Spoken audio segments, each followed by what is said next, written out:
First and foremost, I want to say happy holidays and Merry Christmas to everyone, especially Coach Nation and you guys as well.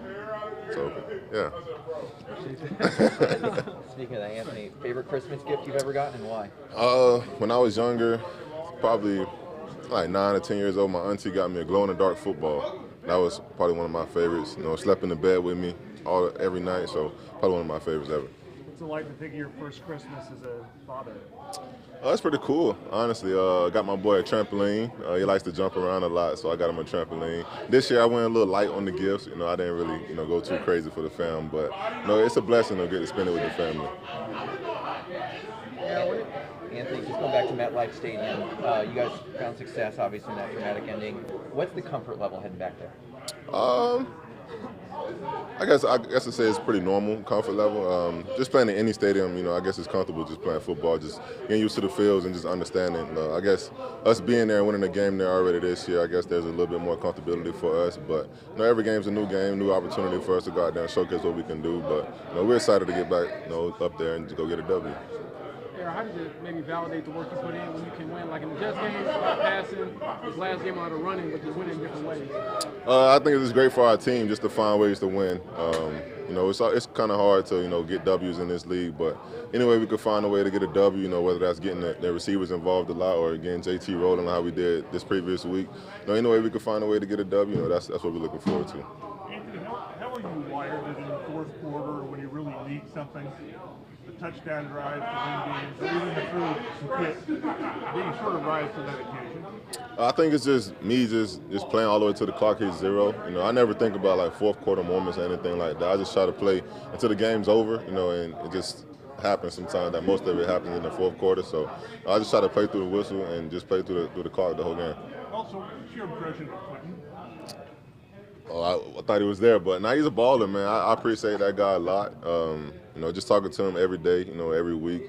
He's always checking up on me, making sure I'm good. But I just appreciate him just being the person he is. Not just the football player is, because we all know he's a great player, but just him as a person and just as a leader. I appreciate him a lot. Who's happy when he makes an impact on some of these runs, whether it's you at the goal line or it's got to make such a strong impact and an impression for the whole game. Yeah, for sure. It makes it easier for me. I get to see 56 running around, and I just get to follow up behind him and let him do his dirty work, and I just follow up and get the touchdown. I get all the credit, but he does all the dirty work for us, so we appreciate that for sure. Who's happier when you score? And I mean this in a serious way, because he goes nuts whenever you get in the end zone. I think he is. I think he's really excited when everyone's scoring. I always see him, it's like he scores most of the touchdowns, honestly, the way he's just celebrating with us. But, that's just a product of his hard work, getting us in the end zone and helping us out. So everybody gets to enjoy that excitement.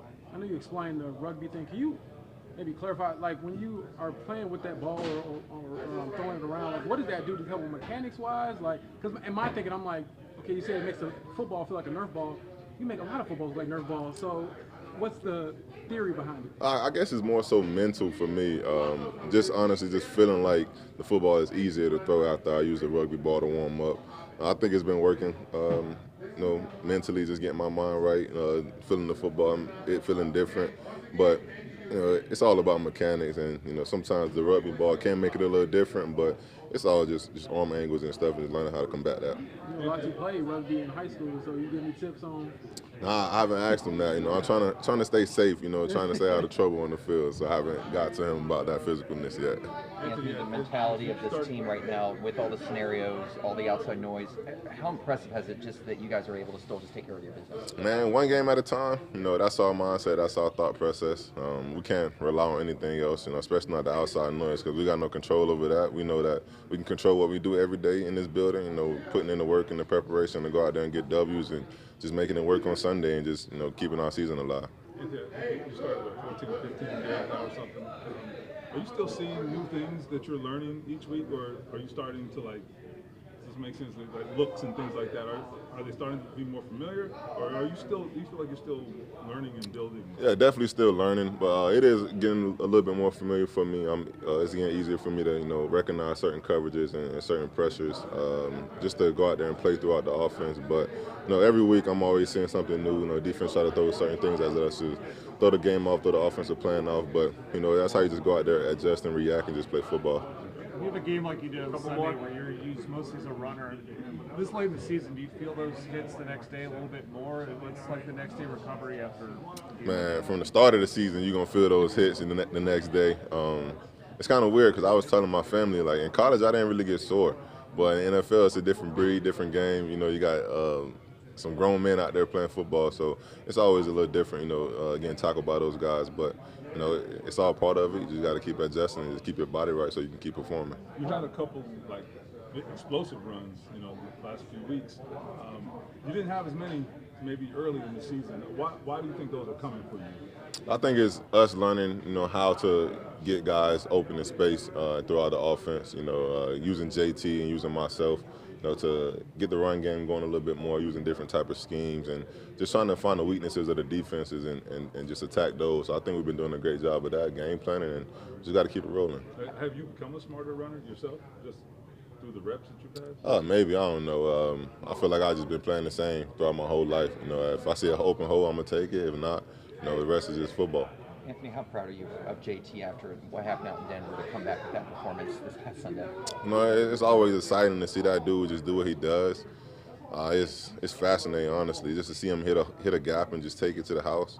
It's just amazing, especially thinking about what happened in Denver game. It honestly like wiped my mind. I wasn't even thinking about it until people were talking about like him coming back and having the game he did. It's like, okay, that's the type of player he is, type of person he is. He always wants to do better for the team and for himself. And just see him do that and get what he did on Sunday was just a blessing. You talk about recovering physically. I'm just curious, what is your like mental recovery process after a game? Like, has it evolved since you got into the NFL? What do you do to just get ready for the next week? You know, you got to take the victories, you know, celebrate them the most you can, but I try not to focus on them too much. I'm always rolling, trying to, you know, get the information on the next opponent just so I can get ahead because, like I said, you know, some things are new each and every week, but, you know, it's just trying to, you know, stay throughout the routine, stick with the routine, and just, you know, get ready for the game. You got a routine or at all? Or? Yeah, for sure. A lot of film sessions with Sam, a lot of, you know, meetings with Shane, you know, getting the play calls and stuff, meeting with Tony, meeting with other coaches, just, you know, understanding the offensive game plan throughout that week and, you know, just trying to execute it and perfect it. Ever since you got drafted, there was so much excitement about what you and JT could be as a two-headed monster in the backfield. How exciting was it to have one of those games where everything was going right on the ground? No, definitely exciting. It definitely makes the game easier for me when you just get the ball to 2-8 and let him do what he do. But it's exciting just for the O-line because I know they put a lot of work in for us to, you know, make stuff like that happen. So, you know, it's definitely exciting just for the team and the offense in general just to get the ball moving. All right, thanks, guys. For sure.